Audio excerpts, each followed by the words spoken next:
Hermanos, muy buenas noches. Vamos a dar inicio a nuestra reunión del día de hoy, jueves 20 de junio, y para tratar el libro de Job. Y si más o menos me funciona el cálculo, hoy día debíamos terminar.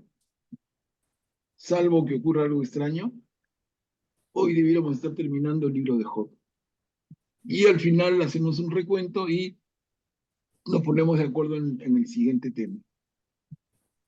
Pero antes de comenzar, quisiera pedirle a nuestra hermana Rita que haga la oración inicial. Bueno, buenas noches, en el nombre del Padre, del Hijo, del Espíritu Santo. Amén. Jesús Maestro, que has dicho, donde están dos o tres reunidos en mi nombre, allí estoy yo en medio de ellos. Quédate con nosotros que estamos reunidos para meditar y comulgar con tu palabra. Tú eres el Maestro y la verdad. Ilumínanos para que comprendamos mejor las Sagradas Escrituras. Tú eres el guía y el camino. Haz que seamos dóciles en tu seguimiento. Tú eres la vida. Haz que nuestros corazones sean la buena tierra donde la semilla de tu palabra produzca frutos abundantes de santidad y de apostolado. Jesús, Maestro, camino, verdad y vida, ten piedad de nosotros. En el nombre del Padre, del Hijo y del Espíritu Santo. Amén. Amén. Gracias, Rita. Hermanos, buenas noches. Y entonces vamos a dar inicio a nuestra reunión. Una cuestión previa, nuestra hermana Mari Carmen nos quiere compartir una reflexión, una recomendación. Adelante, Mari, por favor. Buenas noches, hermano. Yo quería solicitar que no dejemos espacios en blanco, ¿no? Que no, que tratemos de participar en la mayor cantidad posible leyendo. Cuando Manuel dice eh, la siguiente diapositiva, ok, leamos, no preguntemos si podemos leer. De frente leamos y no desperdiciemos el valioso tiempo que tenemos. Gracias. Gracias, Mari Carmen. Sí, es una buena recomendación, porque de verdad también se producen silencios bien, bien incómodos, ¿no? Intenso, Sí, denso. claro. ¿No? Entonces, a ver, tratemos de hacer lo que nos dice Mari Carmen, entonces invitamos a la lectura y alguien entra a leer de frente. Y nos dicen, ¿puedo? Claro que pueden, todos deberían incluso. Bien, hasta ahora en el libro de Job hemos estado viendo a lo largo de sus 37 capítulos, creo que hemos visto hasta ahora, 36 o 37, hemos estado viendo el desarrollo de esta trama en función de la vida de este personaje, que después de unos largos años muy buenos y siendo un hombre muy justo y muy recto, enfrenta calamidades terribles. Y hemos ido analizando cómo son, perdón, voy a, el micrófono que se me cuelan, ratito.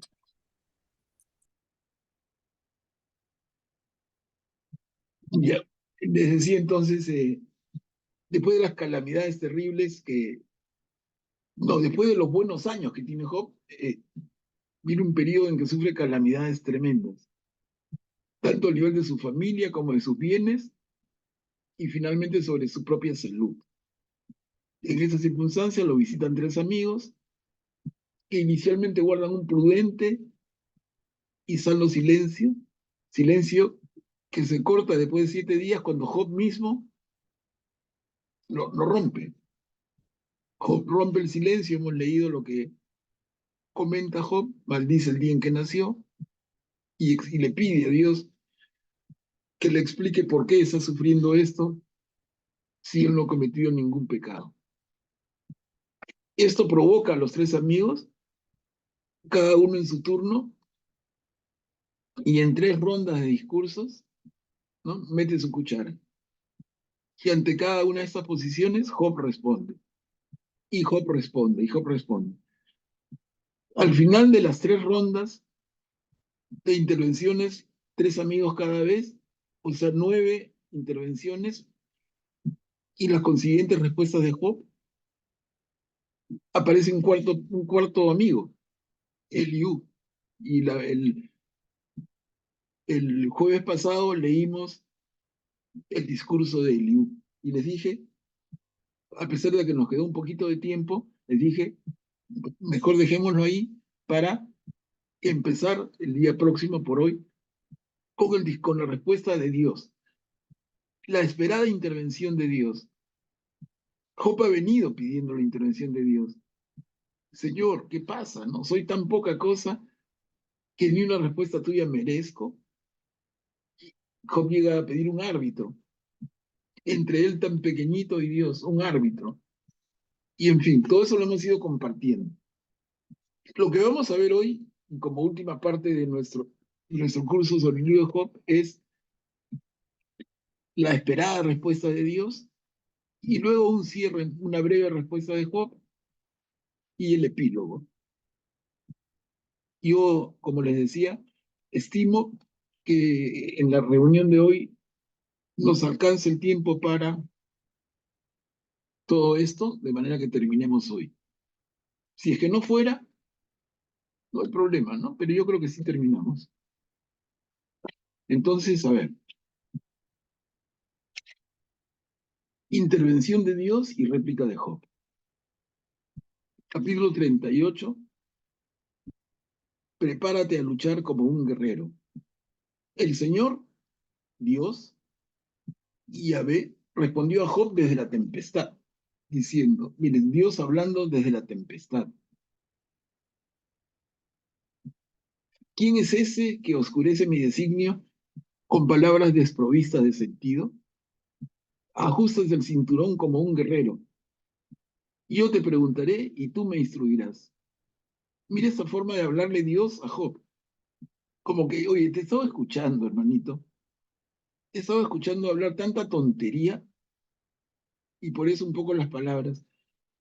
¿Quién es ese? ¿Quién es Job? Que oscurece mis designios, mis decisiones, con palabras desprovistas de sentido. Yo te preguntaré y tú me instruirás. O sea, invirtiendo los roles, ¿no? Y vamos a ver en qué sentido va el discurso de Dios Padre. Muy interesante. ¿Quién puede leer? Yo tracé un límite sobre el mar. Yo leo Manuel Pablo.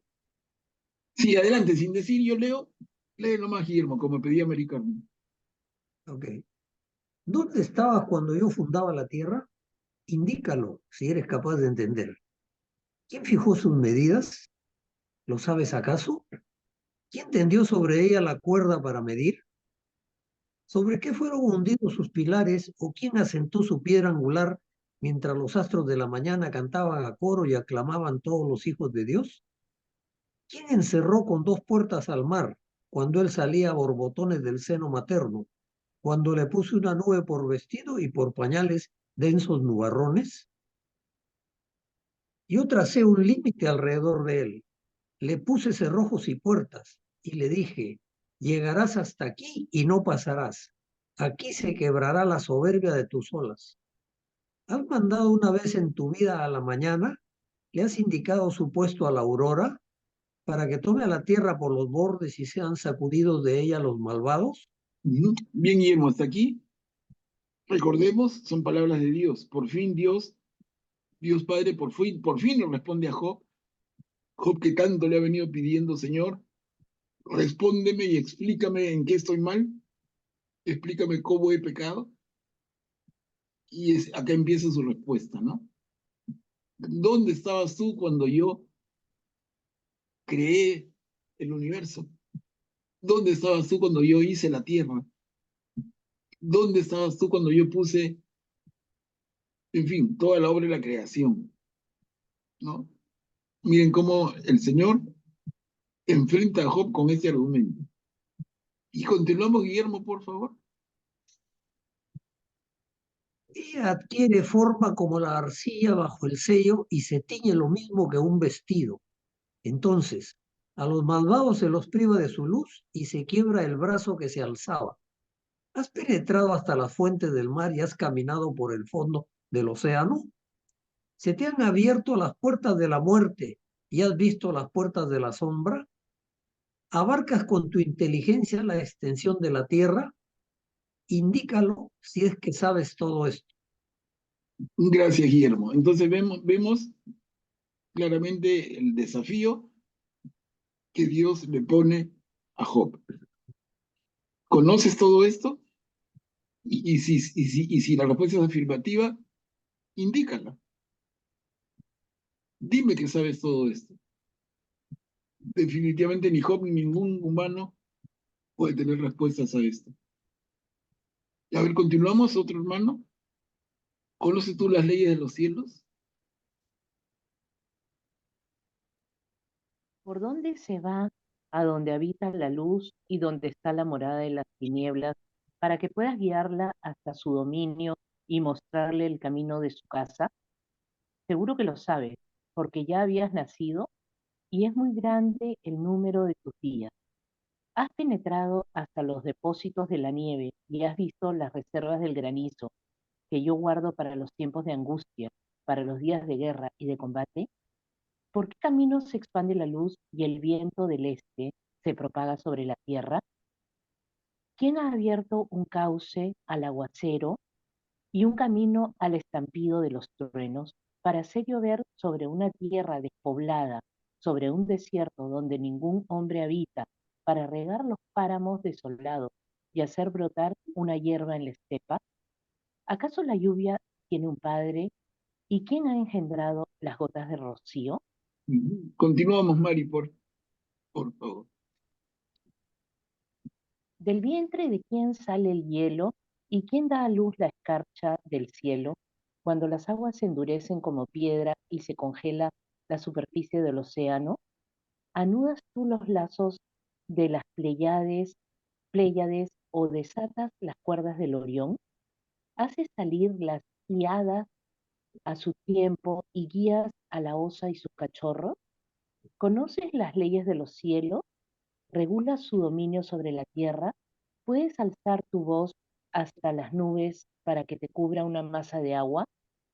¿Parten los relámpagos cuando tú los envías y ellos te dicen, aquí estamos? ¿Quién puso en el ibis la sabiduría o quién dio al gallo la inteligencia?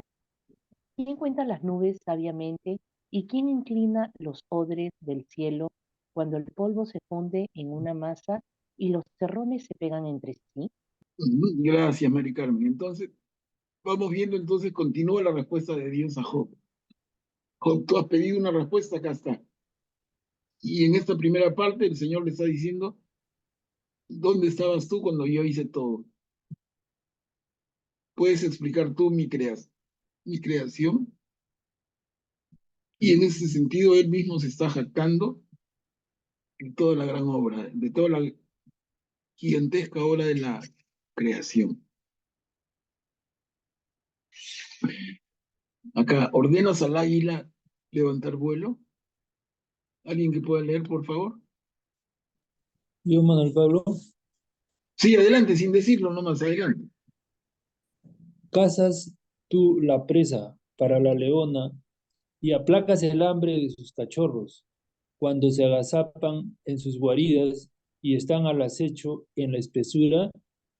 ¿Quién prepara las provisiones para el cuervo cuando sus pichones claman a Dios y andan errantes por falta de alimento?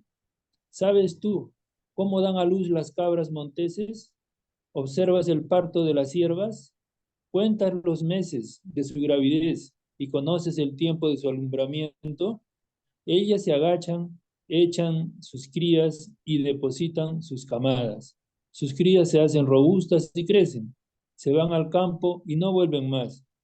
¿Quién dejó en libertad el asno salvaje y soltó las ataduras del onagro? Yo le di la estepa como casa y como morada, la tierra salitrosa. Él se ríe del tumulto de la ciudad, no oye vociferar al arriero, explora las montañas en busca de pasto, va detrás de cada brizna verde. Y continuamos, por favor, Graciano. ¿Aceptará servirte el toro salvaje y pasará la noche junto a tu establo? ¿Lo mantendrás sobre el surco con una rienda y trillará los valles detrás de ti? ¿Cantarías con él porque tiene mucha fuerza o podrías encomendarle tus trabajos? ¿Confías acaso que él volverá para reunir los granos de tu era? El avestruz bate sus alas alegremente, pero no tiene el plumaje de la cigüeña. Cuando abandona sus huevos en la tierra y deja que se calienten sobre el polvo, olvida que un pie los puede pisar y que una fiera puede aplastarlos. Es cruel con sus crías, como si no fueran suyas, y no teme que sea vana su labor, porque Dios le negó la sabiduría y no le concedió la inteligencia.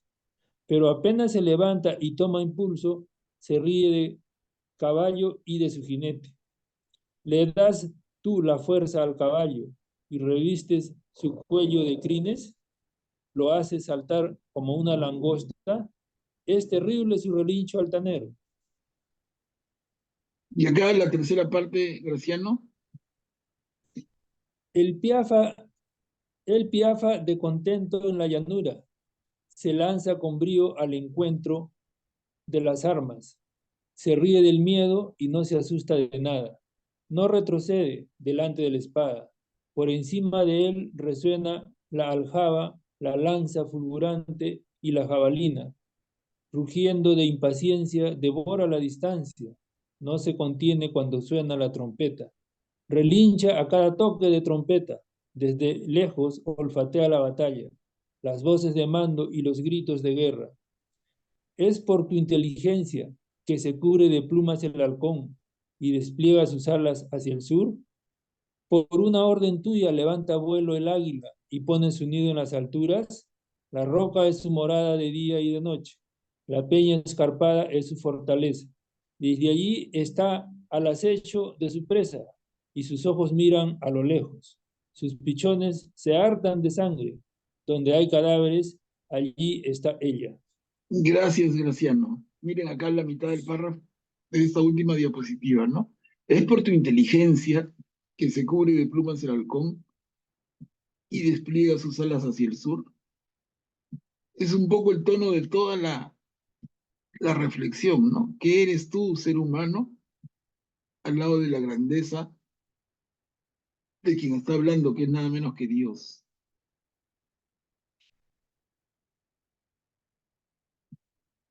Y acá una cortita. ¿Quieres discutir con el Todopoderoso? Y empieza diciendo, el Señor se dirigió a Job, pero ya se está dirigiendo, ¿no? Acá es como que el autor nos ubica nada más, pero está en ese discurso. Es el mismo discurso del Señor.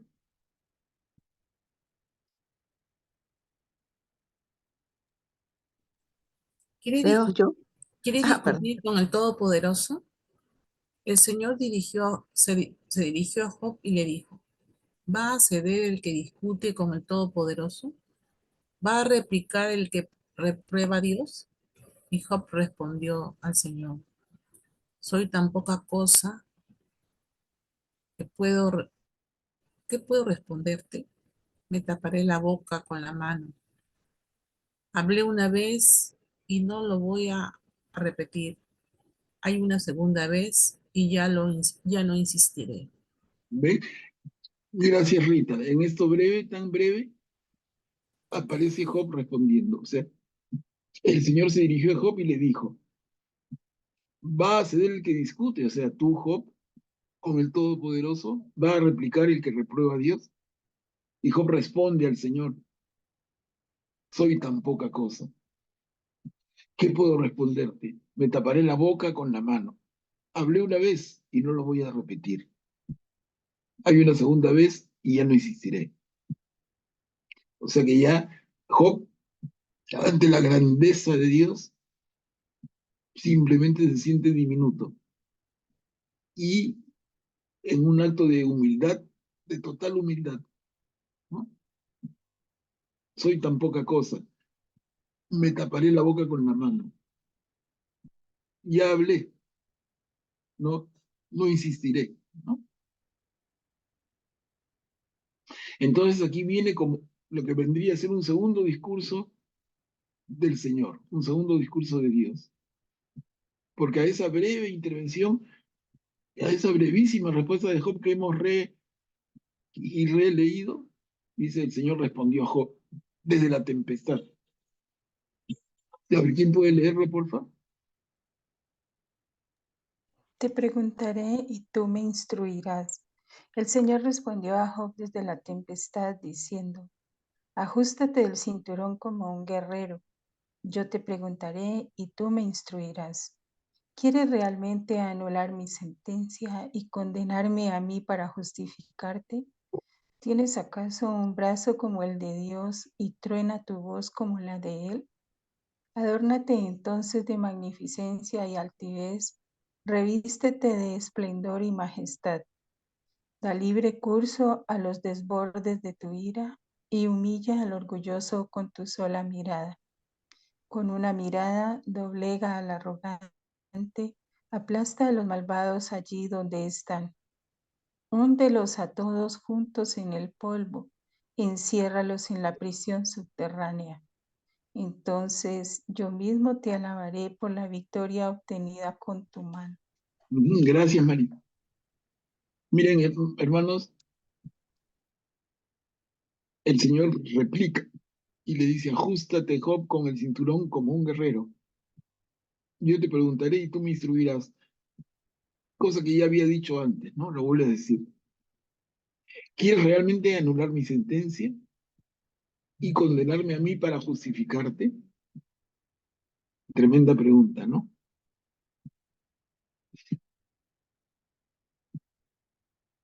Aquí Behemoth, un personaje. A ver, ¿quién puede leer? Mira ante ti a Behemoth, él se alimenta de pasto como un buey. Cuánta fuerza hay en sus riñones, qué vigor en los músculos de su vientre. Endereza su cola como un cedro. Los nervios de sus muslos están bien entrelazados. Sus huesos son tubos de bronce, sus miembros como barras de hierro. Es la primera de las obras de Dios, que lo convirtió en el adalid de sus compañeros. 20, porque las montañas le aportan un tributo, y también las fieras que retozan en él.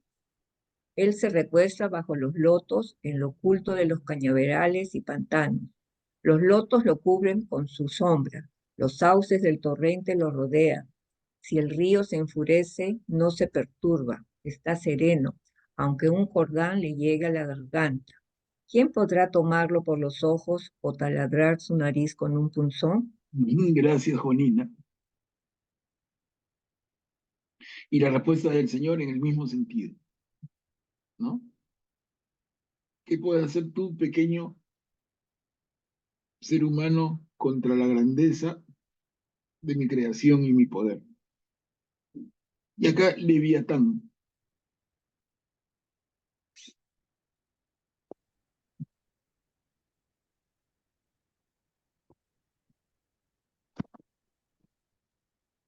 Y a Y a Leviatán, Perdón, sigue. adelante. Leviatán, ¿podrás pescarlo con un anzuelo y sujetar su lengua con una cuerda? ¿Le meterás un junco en las narices o perforarás con un garfio sus mandíbulas? ¿Acaso te hará largas súplicas o te dirigirá palabras tiernas? Hará un pacto contigo y lo tomarás como esclavo para siempre. Perdón.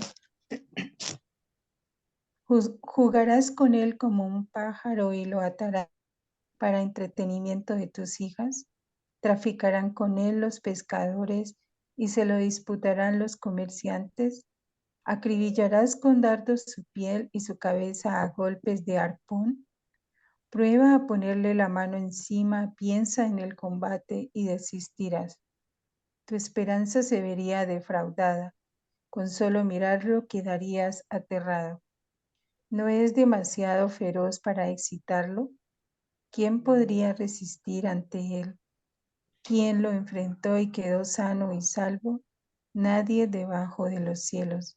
No dejaré de mencionar sus miembros, hablaré de su fuerza incomparable. Seguimos, Marisol, porfa. Sí.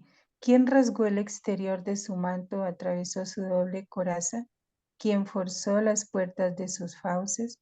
En torno de sus colmillos reina el terror. Su dorso es una hilera de escudos trabados por un sello de piedra. Se aprietan unos contra otros, ni una brisa pasa en medio de ellos. Están adheridos entre sí, forman un bloque y no se separan. Su estornudo arroja rayos de luz, sus ojos brillan como los destellos de la aurora. De sus fauces brotan antorchas, chispas de fuego escapan de ellas. Sale humo de sus narices como de una olla que hierve sobre el fuego. Su aliento enciende los carbones, una llamarada sale de su boca. En su cerviz reside la fuerza y cunde el pánico delante de él. Sus carnes son macizas, están pegadas a él y no se mueven. Su corazón es duro como una roca, resistente como una piedra de molino. Cuando se yergue, tiemblan las olas, se retira el oleaje del mar. La espada lo toca, pero no se clava, ni tampoco la lanza, el dardo o la Hola. jabalina. Y gracias, Marisol. Entonces, miren cómo viene el discurso de Dios en esta respuesta. Y completamos, Marisol, el punto de parte 3.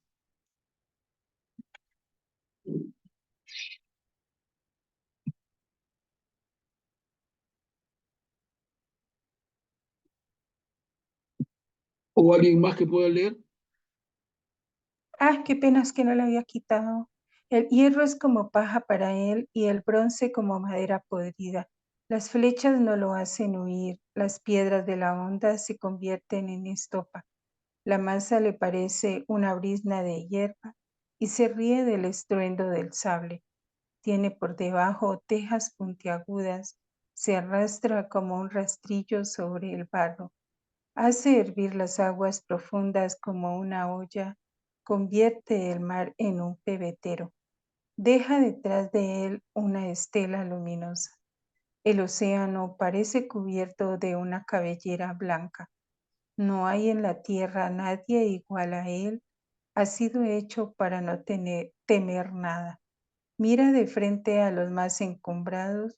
Es el rey de las bestias más feroces. Y entonces, hasta aquí, la intervención de Dios. Miren, y vamos a comentar en un ratito si les parece o no les parece la respuesta. ¿Es lo que Job esperaba? ¿Es lo que nosotros esperábamos? Aquí estamos en el capítulo final. Me retracto y me arrepiento, dice Job. ¿Quién puede leer, por favor?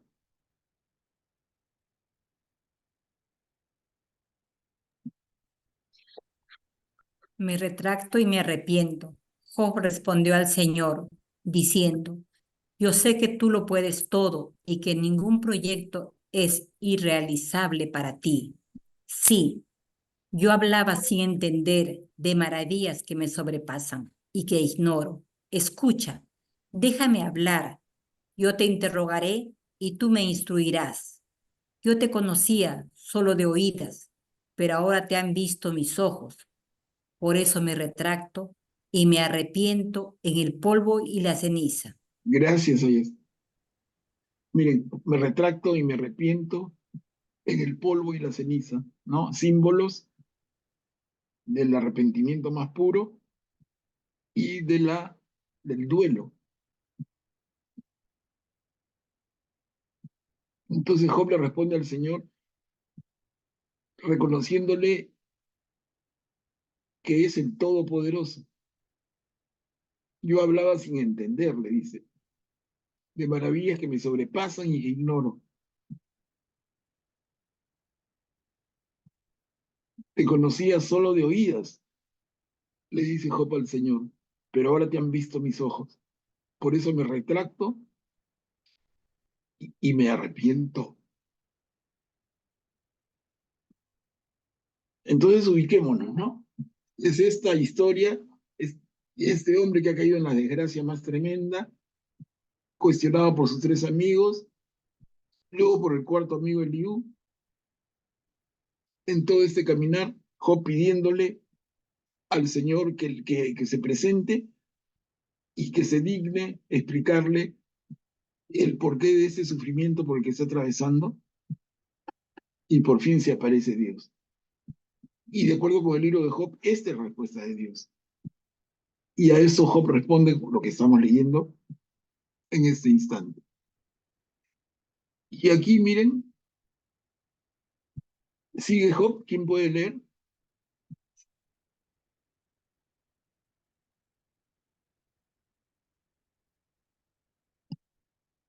Después de haber dirigido estas palabras a Job, el Señor dijo a Elifaz de Temán: Mi ira se ha encendido contra ti y contra tus dos amigos, porque no han dicho la verdad acerca de mí, como mi servidor Job. Ahora consíganse 7 toros y 7 carneros, y vayan a ver a mi servidor Job. Ofrecerán un holocausto por ustedes mismos, y mi servidor Job intercederá por ustedes. Y yo, en atención a él, no les infligiré ningún castigo humillante por no haber dicho la verdad acerca de mí, como mi servidor Job.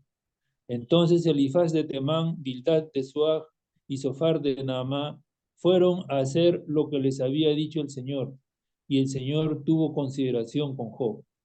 Después el Señor cambió la suerte de Job, porque él había intercedido en favor de sus amigos y duplicó todo lo que Job tenía.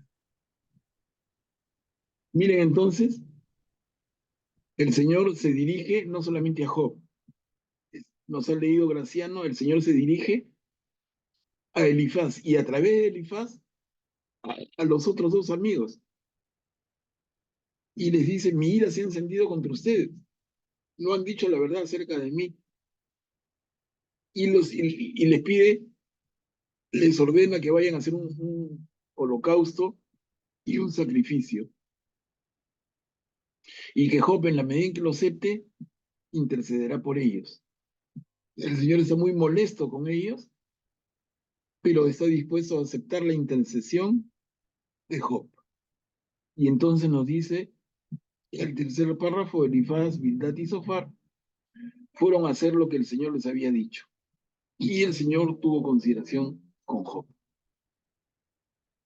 Después, el Señor cambió la suerte de Job, porque él había intercedido en favor de sus amigos y duplicó todo lo que Job tenía.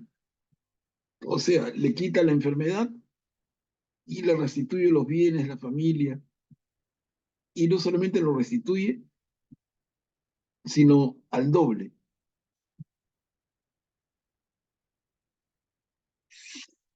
Acá vayamos viendo esto. Esta es la última diapositiva. Job murió anciano y colmado de años.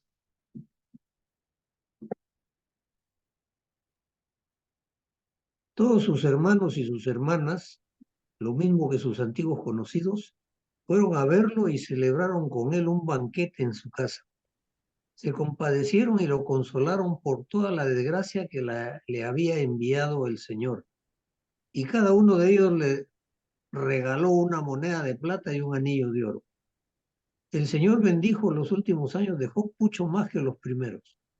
Él llegó a poseer 14,000 ovejas, 6,000 camellos, 1,000 yuntas de bueyes y 1,000 asnas. Tuvo además 7 hijos y 3 hijas. A la primera la llamó Paloma, a la segunda Canela y a la tercera Sombra para los párpados. En todo el país no había mujeres tan hermosas como las hijas de Job. Y su padre les dio una parte de herencia entre sus hermanos. Después de esto, Job vivió todavía 140 años y vio a sus hijos y a los hijos de sus hijos hasta la 4ª generación. Job murió muy anciano y colmado de días. Bien, Guillermo, muchísimas gracias. Y estas son, hermanos, las últimas líneas del libro de Job. Miren cómo termina. Quiero reforzar solamente la última línea, ¿no?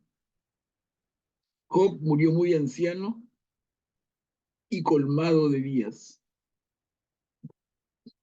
Esto es bien significativo, porque es, en términos de la Biblia, la forma ideal en que un ser humano debería terminar sus días en la tierra, ¿no? La forma ideal es que el ser humano, mujer o hombre, fallezcan muy ancianos y como ya de ahí, colmados de días. Si leemos en el libro de Génesis, la muerte de Abraham, y lo digo solamente para tener una comparación, se nos dice también que Abraham, el padre de la fe, murió muy anciano, y dice en el caso de Abraham, dice, murió sacio de años. ¿Cómo puede ser que alguien esté sacio, saciado, ¿no? Yo digo, imagínate que vas a un banquete y pruebas todos los platos y los bocadillos hasta que ya no te entra ni el aire. Alguien viene y te ofrece algo más y te dice, hermano, prueba, esto es delicioso. Y tú le dices, realmente estoy sacio, estoy lleno, pero lleno al punto de que no te entra nada. Y así muere Abraham, y así muere Job, colmado de días, sacio de años, la muerte perfecta. No, no muertes prematuras, no muertes en la juventud. No. La persona cumplió su ciclo. En este caso, Job vivió para ver hasta su cuarta generación, que implica hijos, nietos, bisnietos y tataranietos. ¿Qué tal regalo de Dios? Y así termina el libro de Job. Miren, tenemos tiempo para esta reflexión final que bien vale la pena. Entonces voy a cerrar para mirarnos. A los que puedan los invito a abrir sus cámaras, los que puedan, ¿no? Entiendo si alguien está ahí en pijama o con su pompón para dormir, no, pero el que pueda, prenda su cámara y ya se hace más familiar, más participativo todo, como que estuviéramos en una reunión presencial. Y entonces, hermanos, ¿qué les parece? Miren, hasta el jueves pasado vimos la intervención de este amigo, este cuarto amigo de Liu, y hoy día aparece ya Dios. Por fin, el reclamado aparece. Su respuesta la hemos leído despacito todos, no hemos omitido ninguna línea, pero ¿qué les parece? ¿Les satisface su respuesta? ¿Es la respuesta que ustedes hubieran esperado? ¿Podríamos pensar en la respuesta que Job esperaba? No creo. A ver, ¿quién quiere intervenir? ¿Julieta? No, yo no escuchaba mucho. No, como tu micrófono está abierto. ¿Quién? A ver, perdón.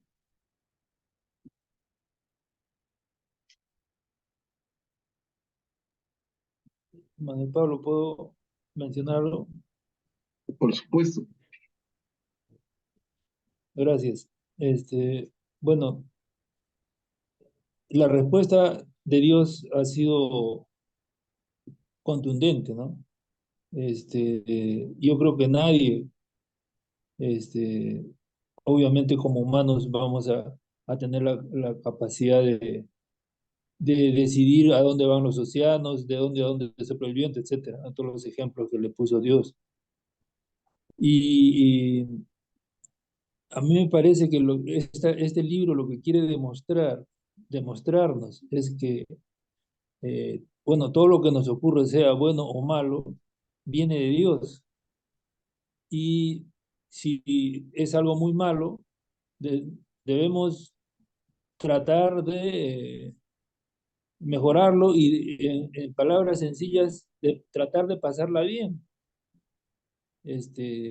No desesperarnos y seguir adelante, ¿no?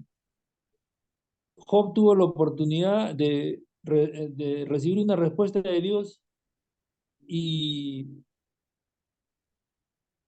arrepentirse. O sea, en otras palabras, Dios le dijo, mira, tú no tienes ningún derecho a reprocharme, pero aquí te doy la opción de arrepentirte, y Job se arrepintió, ¿no?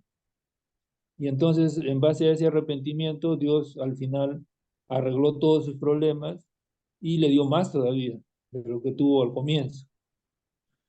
Entonces, también se demuestra pues el poder del arrepentimiento, ¿no?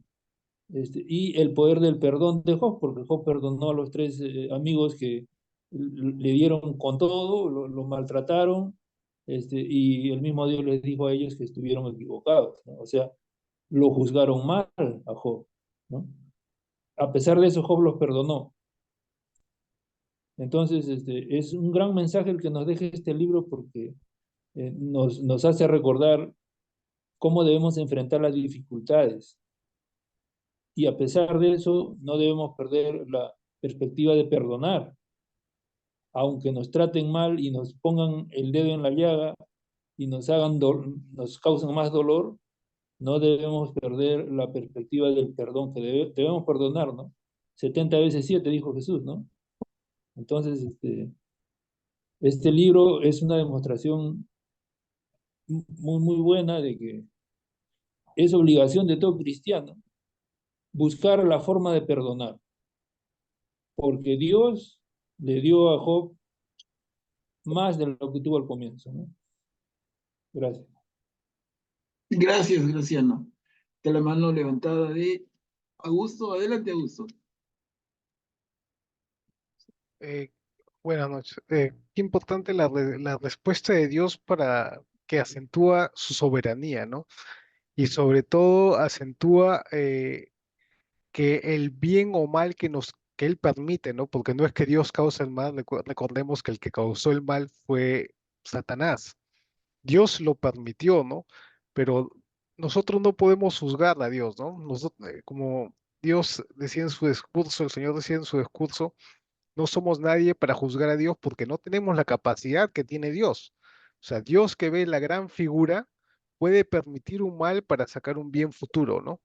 Y aquí lo vemos, ¿no? Quizás permitió un mal para probar lo justo que podría ser Job al resistirlo y porque a pesar de que Job desesperó en un momento, nunca dejó de creer o sea, en Dios. Siempre esperaba una respuesta. Yo creo que a Job sí le satisfació la respuesta de Dios. Porque él lo que quería era que Dios le diera una respuesta.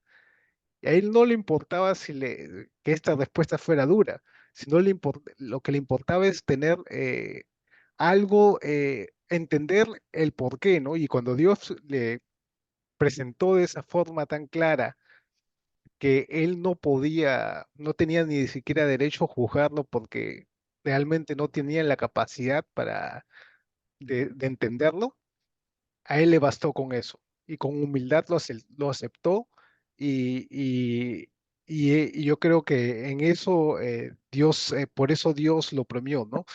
Por la humildad que tuvo de aceptar fácilmente la respuesta y, y con eso probó que en realidad su siervo era en realidad un justo, ¿no?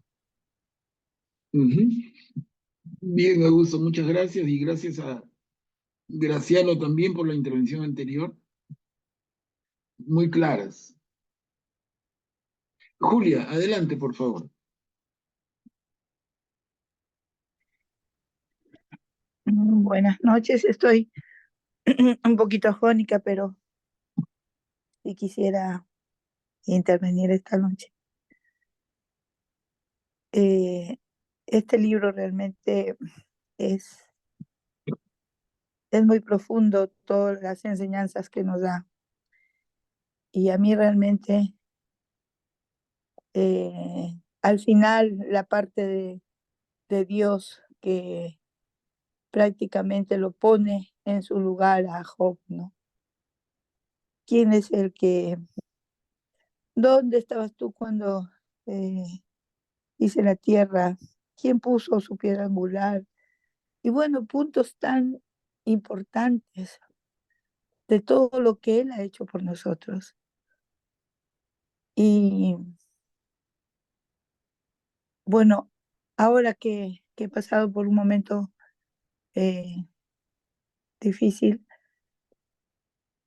entiendo toda la sabiduría de un Dios en cada uno de nuestras vidas. Donde estamos ubicados, Él está. Él hace presencia viva a cada instante. Él es inmutable, es eterno, y a Él nos debemos por completo. Job, a pesar de pasar por lo que pasó, hubo un momento en que sí renegó, pero inmediatamente como que rectificó, y ante todo lo que el Señor le dijo, reconoció su pequeñez y tuvo la convicción, la certeza dentro de él de decir: estoy frente a mi Padre, estoy frente a una majestad, a un grande, a un todopoderoso. Y sí, realmente que sí. Y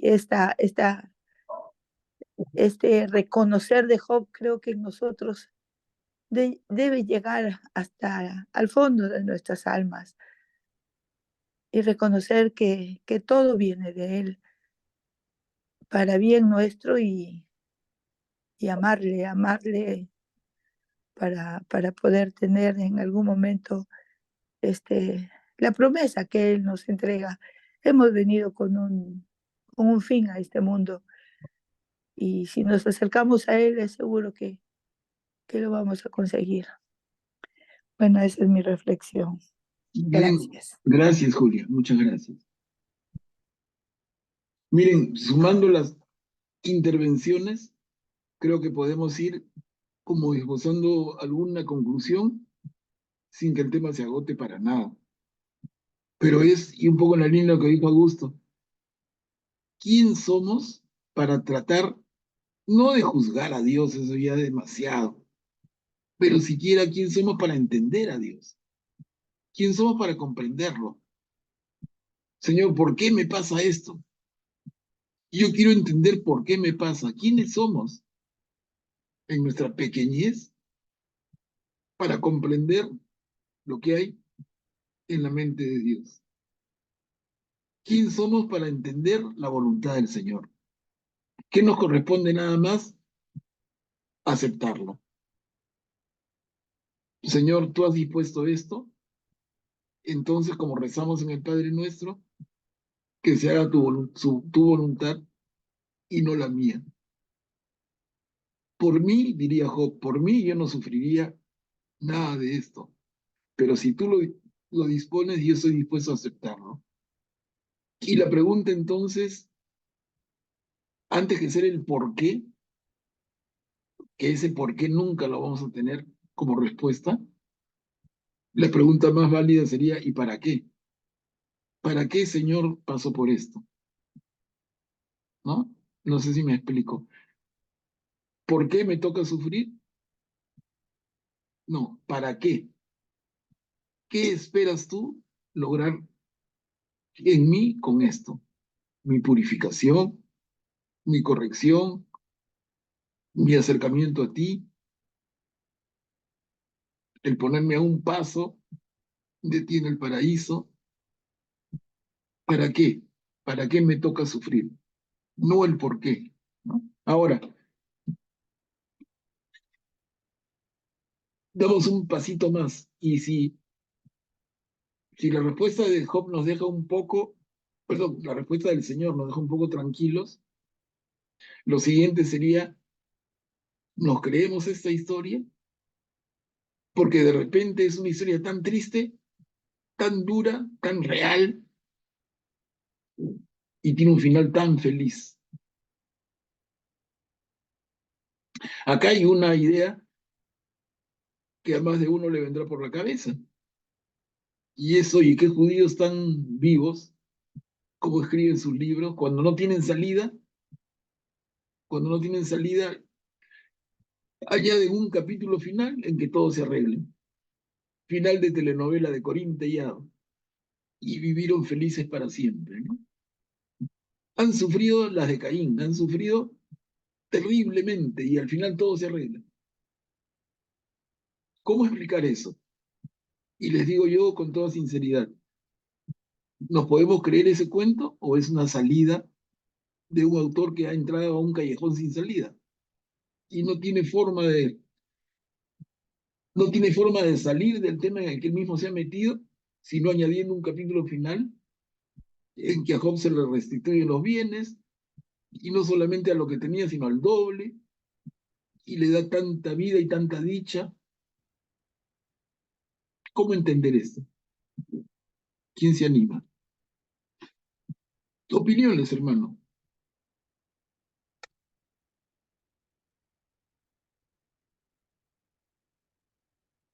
¿Es un final creíble o es un final medio forzado para salvar la situación? No, el autor de este libro ha sido tan real en todo su problema, se ha metido en tal embrollo, y ahora cómo salgo de esta, ¿no? ¿Cómo salgo de esta con un final feliz? Esa es la mano de Graciano. A ver, Graciano, adelante. Gracias, Manuel Pablo. En todo caso, deberíamos tomarlo como un ejemplo. Si esto el final de este libro fue escrito como una salida, como dices tú, pero de todas maneras es un buen ejemplo, ¿no? No, perdón, yo no digo que sea una salida, les pregunto. Ya, No, yo correcto. tengo otra interpretación, no me interpreten mal. Pero para provocar el Ya. diálogo, lo planteo así. ¿Es una salida para salir del lío en que el autor se ha metido? ¿Es eso? Yo creo que, bueno, podría ser una salida, y yo la verdad no estoy en capacidad de saberlo, ¿no? Seguramente que me falta estudiar mucho más la Biblia, yo soy en esto totalmente nuevo, pero yo lo veo como un ejemplo. Si yo leo esto en cualquier texto y yo no me entero que es la Biblia, yo no me entero que es este libro de Job, simplemente lo leo y yo digo, ah, mira, qué buen ejemplo. Después de todo lo que le pasó, los amigos lo trataron mal con la intención de ayudarlo, al final lo trataron mal, pero viene un ser superior que arregla su mala situación y lo deja en buen camino, ¿no? O sea, ese es un buen ejemplo. Y todas las reacciones de los amigos, las reacciones de Job, las respuestas de Job, son también buenos ejemplos para mí. O sea, Job perdonó a los otros tres que lo maltrataron un cuantos días, lo maltrataron en el peor momento de su vida y sin embargo los perdona. O sea, esa capacidad de perdonar es lo que yo rescato de Job. Y también de aceptar el designio de Dios, ¿no? Esa es una cosa que todos los cristianos deberíamos siempre tener presente, ¿no? Claro. Y ahora, en función de eso que dice Graciano, un poco para todos, ¿no? ¿Es creíble? ¿Es creíble o es forzado el final? Pero a ver, démosle la palabra a Augusto, que ha levantado su mano. Adelante, Augusto. Yo creo que este libro de Job no podemos también tomarlo como si fuera una autobiografía de Job, ¿no? Sino es un libro que en base a todo el relato muestra, digamos, las enseñanzas de Dios para la época, ¿no? Es decir, aquí lo importante del final es que Dios está dando a entender que recibiremos un premio al final, ¿no? Que es de, de acuerdo a, en este caso, a la fe que muestra Job, a las obras que muestra Job, al final a perdonar a sus amigos, a todo, recibiremos un premio al final. En este caso, dado que la mentalidad judía creía que todo se daba en esta vida, aquí se muestra como si fuera todo obviamente en esta vida, ¿no? Pero ahora, ya con la revelación de Jesucristo en el Nuevo Testamento, vemos que esto ya se puede aplicar a la vida eterna. Y ahí vemos que realmente no estamos limitados porque si fuera en esta vida, obviamente, muchas de las cosas que le pasaron a Job parecerían injustas, ¿no? Pero prácticamente esta vida pues es un suspiro, entonces debemos verlo en ese sentido, ¿no? En que la revelación es progresiva y de acuerdo a lo que se nos muestra aquí, podemos dar una interpretación más elevada según a la luz del Nuevo Testamento. Augusto, muchísimas gracias. Excelente intervención. me permite añadir algo, ¿no? Que yo quería que salga de ustedes y Augusto lo ha puesto sobre la mesa, y es justamente, digamos, lo que podríamos llamar la mirada cristiana del libro de Job. No la mirada judía, que se queda realmente empantanada. Si no creemos en la vida eterna, es una cosa, pero como bien dice Augusto, si nosotros tenemos la plena confianza de que Jesús ha venido a redimirnos de nuestros pecados y que, como dijo, les tengo un lugar reservado en la casa de mi Padre, y como le dice al bandido bueno en la cruz, esta misma tarde estarás conmigo en el paraíso. Entonces, ese final de Job, que podría ser una figura de Mandrake el mago, realmente, desde una lectura cristiana, es la promesa para todos nosotros. Hermanita, hermanito, así te toque vivir y sufrir lo que fuere, luego viene el premio. Y así como Job, premiado en la tierra o, mucho más probable, en la vida eterna, en el gozo eterno, en el amor infinito de Jesús y de Dios, en el fundirte en un abrazo en la felicidad más completa. Entonces, ese final del libro de Job, ese final tan feliz, tan pleno, es un poco, en la lectura cristiana, la esperanza que tenemos en la vida al lado de Jesús, en la vida con Dios, en la vida eterna. Se los dejo así, para que, a ver, hayan algunas opiniones, pero veo, María, tú quieres intervenir, adelante. Buenas noches con todos. Sí, quería comentar lo que yo he podido percibir de todo esto. A mí también me parece, o sea, yo digo como Job, como un hombre justo que conoce, pues Dios lo conoce como un hombre justo. Yo creo que Job está más que satisfecho con la respuesta de Dios, y yo creo que para él suficiente. O sea, para alguien que sufre tanto y que es justo, escuchar por fin, después de tanto silencio de Dios, escucharlo a él, yo creo que estaría más bien saciado, ¿no? Saciado de ese, por fin el Señor me contesta, por fin sé qué es, para qué es todo esto, ¿no? Y sí, como Augusto y como usted, pienso que, o sea, iba más allá eso de recibir más cosas en la tierra, no, sino esa herencia que tenemos en el cielo, ¿no? Y yo veo que pienso, ¿no? Que el Señor utilizó a Job no solamente para ese momento, en ese tiempo, sino para nosotros, para ver cómo el hombre a veces quiere ayudar y juzgamos al hermano, o sea, juzgamos sin saber nada el por qué, y es algo que no nos compete, ¿no? Para nada. De repente lo que deberíamos hacer es acompañarlo en el dolor, pero darle y hablarle y decirle que Dios tiene un para qué, ¿no? Eso es lo que yo pienso, ¿no? Y que de repente por eso, bueno, cuando Dios les dice a, a esos tres amigos que lleven pues su holocausto, o sea, como reparación, yo creo, ¿no? Por lo que ellos habían hecho, o sea, también habían juzgado a su amigo y en vez de haberlo apoyado, ¿no? Es como yo pienso como una reparación también. Ese es mi pensar. Bien, Gracias. María, muchas gracias. Muchas gracias. ¿Qué les parece, hermanos?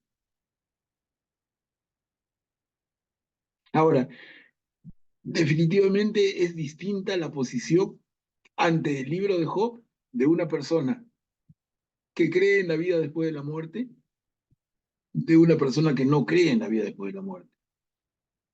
Porque si tú no tienes fe en el más allá, si tú no tienes fe en una vida después de esta, realmente se te acorta, se te cierra toda la visión. Entonces, a la justicia de Job, al buen actuar de Job, tendría que haber una recompensa en esta tierra. Y entonces, qué injusto es el Señor si el que no recompensa al bueno, pero estaríamos siendo miopes. estaríamos dejando de ver más allá. Y es que la recompensa de los buenos tiene que venir en esta tierra y es porque acá se acaba todo, como creían los judíos o los cristianos con Jesús. Y a partir de Jesús creemos en una vida después de esta, la vida verdadera, la vida en mayúscula, la vida en la felicidad, en el amor del propio Jesús. Recordemos esa perícopa cortita y tan linda del Evangelio según Juan, cuando Pedro le dice a Jesús, Señor, donde tú vayas yo iré, y Jesús le dice, no, Pedro, donde yo voy en este momento no puedes ir, pero espérate un ratito, ¿no? Yo voy a preparar las habitaciones en la casa de mi padre, y cuando estén listas, volveré por ti. Y eso que le dice Jesús a Pedro, nos lo dice a cada uno. Voy a preparar tu habitación en la casa de mi padre. Cuando esté lista, vuelvo por ti. Y en la casa del Padre es esa restitución de toda la felicidad y de todos los bienes en los que te puedes haber visto privado por las dificultades en esta vida terrena. Pero eso lo tenemos, hermano, como mirada desde el punto de vista de seguidores de Jesús. Pero si no tenemos esa fe, si nuestra mirada nada más es de la vida en este mundo, pues que definitivamente el libro nos deja peor de lo que comenzamos. Nos deja en nada. Porque yo digo, claro, qué fácil salida. Y por ahí les ponía el argumento, ¿no? Qué fácil salida. El autor se ha metido a narrarnos un drama humano y cuando no tiene salida, el hombre está lleno de engangrenado, sufriendo, criticado, deshonrado. Y que de repente, como por arte de magia, se le restituye la salud y la riqueza y la familia, de repente. Lo que eso simboliza es justamente la promesa de vida eterna en la felicidad total al lado de Jesús. Pero repito, insisto, esa es la lectura cristiana. ¿Cómo lee esto un judío? Sería interesantísimo escucharlo, ¿no? Yo nunca he podido escuchar a un judío, sería interesantísimo que un judío en la limitación de su fe te diga, no, yo el libro de Job lo valoro y forma parte de la Biblia hebrea por estos motivos, tales y cuales. A ver que me explique cuáles son. Y yo me trato de imaginar y no me sale ninguno. Pero obviamente desde la perspectiva cristiana, ese final feliz es el final que nos espera a todos nosotros, en la medida en que actuemos como Job, como personas, entre comillas, justas, ¿no? Pero a ver, les doy la palabra, hermanos. Creo que el tema es súper lindo.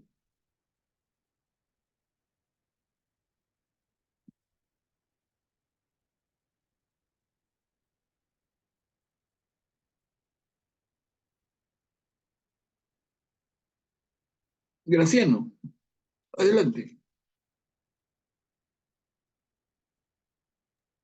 Gracias, Manuel Pablo. Mira, yo solamente quería agradecerte porque realmente me has aclarado este tema, ¿no? Cuando lo ubicas en la perspectiva cristiana, ¿no? Y también, Augusto, tengo que agradecerle también, porque por ahí escuché esa aclaración, ¿no? Esa ubicación desde la perspectiva cristiana. De todas maneras, todo lo que nos pasa, sea bueno o malo, va a tener un efecto en nuestra vida posterior, ¿no? En la vida que Jesús nos está preparando, como tú dices, ¿no? Y yo repito que si algo malo nos pasa, no debemos desesperarnos, ¿no? Y también no debemos juzgar y decir, oye, es por tu culpa, por ser malo, te pasó esto, ¿no?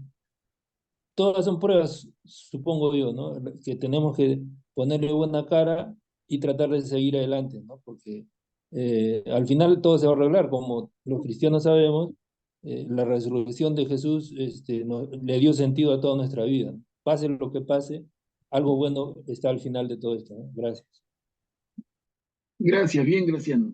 A ver, esa es la manito de Julia. Adelante, Juli. Manuel Pablo, qué bien que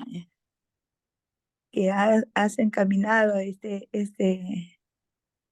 libro de Job, estos puntos tan importantes de ver la vida eterna que muchos católicos no lo tenemos en cuenta. Vivimos y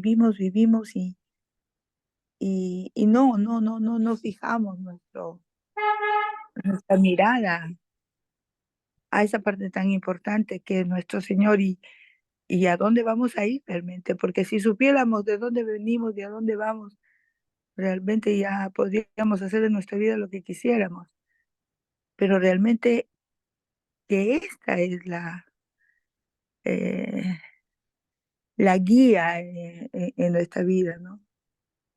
Amar a Dios y hacer lo que Él nos pide. Y Job realmente sufrió, tuvo varios momentos muy tristísimos, que nos sucede a nosotros también. Pero también es cierto que aquí en esta vida tenemos que llevarla rectamente. Aquí, desde aquí empezamos, como se lo propuso a Job, ¿no? Y al devolverle todo, obviamente la vida eterna debe ser deliciosa. Eso es mi comentario. Bien, Julia, muchas gracias. Muchas gracias. Y creo que todos coincidimos con nuestra hermana Julia en ese sentir. La vida eterna debe ser deliciosa, maravillosa, es pura felicidad. Pero entonces, ¿qué sentido tiene el sufrimiento? ¿Por qué, Señor, si tú existes, por qué permites que la gente buena sufra? ¿Por qué? Y de repente por ahí más de un malvado la pasa bien, entre comillas. ¿Por qué? Dios, eso me hace dudar. ¿Realmente existes? Pero entonces en una mirada de largo plazo, que sería la mirada de la vida eterna, las cosas tienen otra respuesta. Si te toca sufrir acá, ¿qué te está preparando el Señor para más allá? ¿Qué tanto más cerca de Él estás? ¿Qué tanto menos preparación vas a requerir?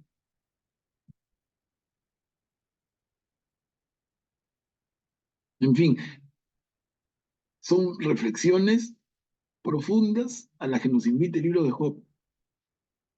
Reflexiones muy importantes. Y como dijeron ustedes en las últimas intervenciones, es como que esto le da un sentido a la vida, pero le da un sentido al sufrimiento. Si no, ¿qué sentido tiene? No tiene ninguno, ¿no?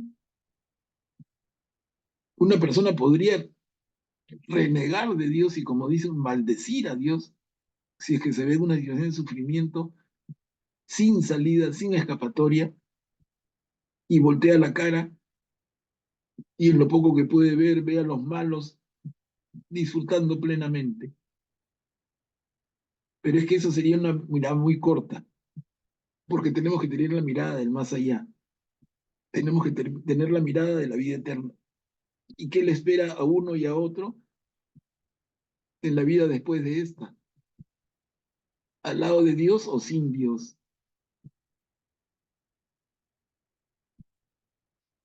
Por eso yo insisto, leer el libro de Job con la fe de un cristiano te da una mirada totalmente distinta, pero leerla en la limitación de un hombre sin fe debe ser terrible, debe ser un sufrimiento espantoso, ¿no? ¿Para qué me torturas más? quiero ver dibujos animados o los tres chiflados, no, no me vas a ver esto.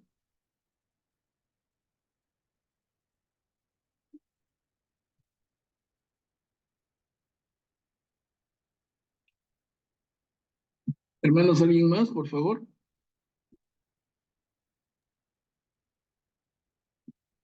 Manuel Pablo, Adelante. en la introducción del libro, tú nos dijiste que este relato plantea un problema central. ¿Por qué sufre el inocente? Dentro del relato está expresado claramente que Job era un hombre temeroso de Dios, era un hombre justo y tenía lo que tenía porque era como era, trabajaba, era solidario, etcétera, ¿no? Y todo lo mal le viene como consecuencia del hecho del diálogo entre el Señor y el adversario, como dice en la traducción de la Biblia, ¿no? Que tengo yo. Porque el Señor lo pone a Job como ejemplo, precisamente porque sabía cómo era Job. Y el demonio le dice, bueno, él es así, porque mira todo lo que le has dado, pero quítale lo que le has dado a ver si sigue siendo igual. Y entonces el Señor le dice, confiado en que conocía y sabía cómo era Job, le dice, bien, procede tú a hacer eso, ¿no? Pero respétale su vida, le dice. Y sufre todas las pérdidas de sus bienes, la muerte de sus hijos, etcétera, ¿no? Pero a pesar de todo eso, Job no reniega en ningún momento de Dios. Esta frase de Dios me lo dio, Dios me lo quitó, alabado sea Dios, creo que dice. Bueno, y el demonio se presenta nuevamente y el Señor como que le dice, y ya ves, tú que decías, sí, pero hay que hacerlo sufrir en su propia carne, porque los bienes es una cosa, pero sufrir en el propio cuerpo es otra. Uno le dice, procede pues, ¿no? Pero respeta su vida, siempre le pone como condición que respete la vida de Job. Y así le hace sufrir la terrible enfermedad esa que padece Job, que sería pues lepra, sabe Dios, ¿no?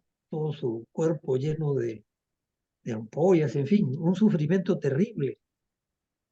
Y en medio de ese sufrimiento, Job a lo último que recurre es a un razonamiento como este, ¿no? Yo no he faltado en ningún momento a Dios, siempre lo he respetado, eh, he sido temeroso de Dios, he sido magnánimo con toda mi familia, con mis trabajadores, etcétera, ¿no? Entonces, ¿por qué es que me ha pasado esto? Y viene todo su razonamiento donde maldice el día en que nació, etcétera, ¿no?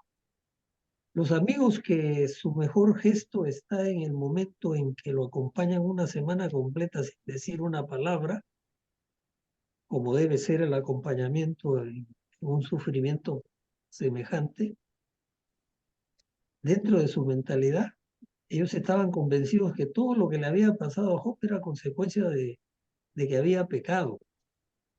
Y uno y otro lo instan de distintas formas, cada uno con sus palabras, a que se arrepiente y pida perdón.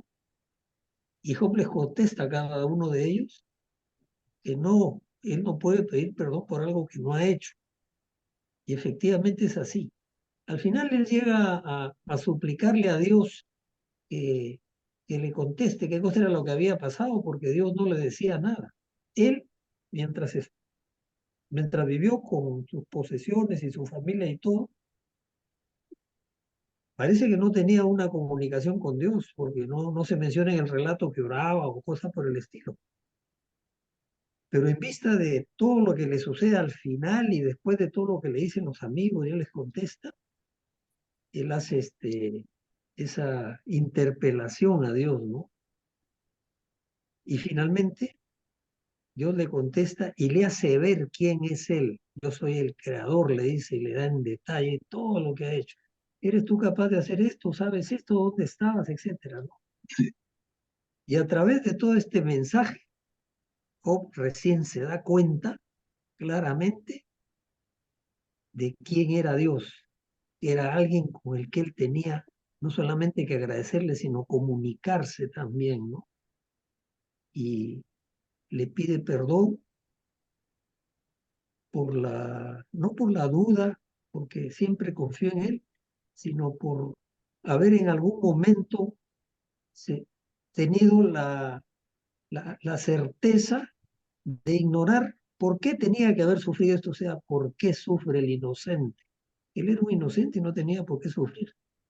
Pero dentro de la concepción judía, todos los males eran consecuencia, todos los padecimientos, sufrimientos eran consecuencia del mal. Y el relato nos lo revela así, porque es el demonio el que origina todo. Y al final, después de la manifestación de Dios y del reconocimiento, o sea, la satisfacción, Job queda lleno con la palabra de Dios y simplemente pide perdón.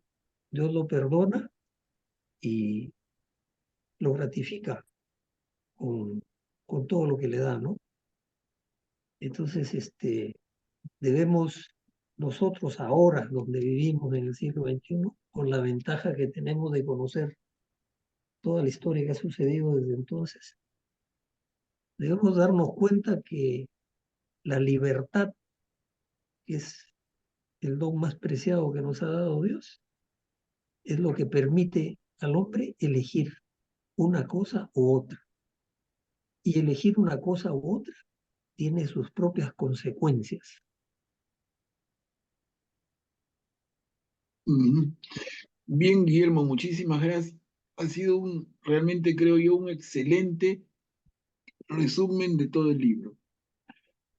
Nos ayuda a todos y como queda grabado, lo podemos volver a escuchar y esta intervención final de Guillermo creo que nos va a terminar de aclarar.